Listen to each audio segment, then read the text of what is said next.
ভালো গল্প দর্শকের কাছে পৌঁছাতে পারলে টেলিভিশনের এই যে দর্শক আমরা সেখান থেকে অনেক রেসপন্স পাবো। যে আমরা পরিবার থেকে দূরে সরে যাচ্ছিলাম বলে যে ধরনের কমপ্লেন ছিল, এখন সে ধরনের কমপ্লেন থেকে আমরা বের হয়েও আসতে যাচ্ছি।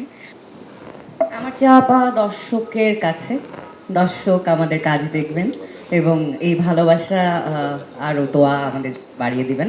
আমরা আমাদের গল্পটা এমনভাবেই আসলে আমরা তো সমাজেরই সব মানুষ, নানা রকম, নানা বয়সের, নানা অবস্থায়।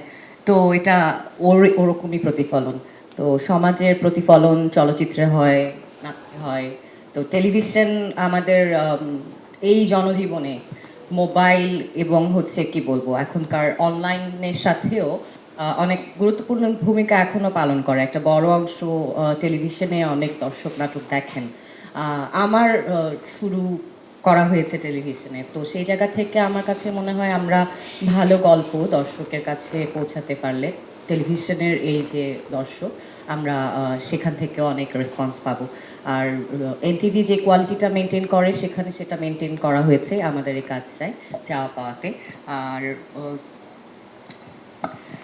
আর হচ্ছে যে আমরা পরিবার থেকে দূরে সরে যাচ্ছিলাম বলে যে ধরনের কমপ্লেন ছিল, এখন সে ধরনের কমপ্লেন থেকে আমরা বের হয়েও আসতে যাচ্ছি।